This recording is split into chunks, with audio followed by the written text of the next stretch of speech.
Hey y'all, welcome to my kitchen. Today we're going to take peppers from the garden and pickle them for some pickled banana peppers. When we wake,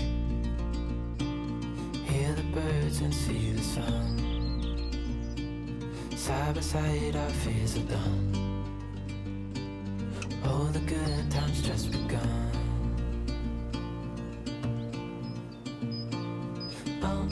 We know what we have, let's hold on tight.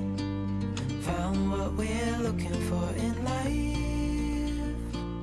Call us crazy, but things are finally right. With you and I, the future is bright. I've picked some great peppers and now it's time to wash them. In my colander, I'm just going to simply rinse them off. We use organic practices, so I'm not too worried about pesticides or things of that nature. I'm really just checking for dirt and making sure there's no worms. First, we're going to cut the tops off and slice them into 1/4-inch rings. I got them all chopped up and now it's time to make the brine. We'll begin by adding the apple cider vinegar, 5%. This stuff is smelly, oh my goodness. You need to be sure to have a fan on or a vent going. I'm pouring 5 cups into my large pan and then adding 1 1/4 cups of water. Tap water's fine. Any impurities are gonna boil out in the process. Next will be the canning salt. This is important. We don't wanna use simple table salt because table salt settles to the bottom. You'll add 5 teaspoons of canning salt. While we're getting this to a rolling boil, I'm gonna start another pot of just water, and we'll use this to sanitize and heat up my canning jars, rolling them over so that they get completely covered with the hot water, cleaning all the surfaces. As I pull these out with tongs, I'm very careful to not spill the hot water on me. Then we add 1/2 tablespoon of celery seed and 1 tablespoon of mustard seed to each of the jars.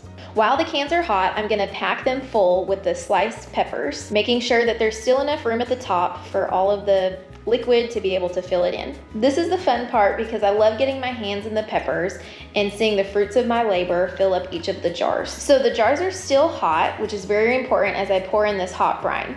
If the jars are cold, it would crack.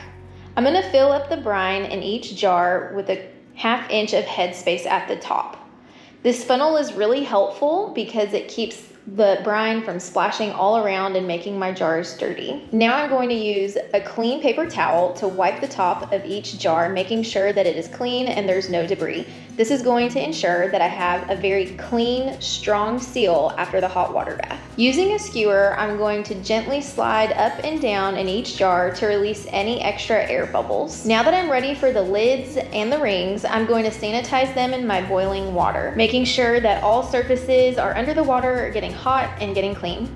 I'll use the tongs to gently lift up and drop the lid and the ring onto the top of each jar. After dropping the lid and the ring on, you're going to tighten the jars as tight as you can get them. After tightening your jars, place them in the pot with hot water. As you arrange each of the jars, be sure that they're not touching each other with plenty of room around each. If your cans are not fully submerged with 1 inch of water over the top of them, you need to add more hot water. As you pour it in, be sure not to pour the hot water on top of the lid. At this point, we're going to cover it and let it get to a rolling boil for 10 minutes without taking the lid off. After 10 minutes, we turn off the heat and let them cool for 5.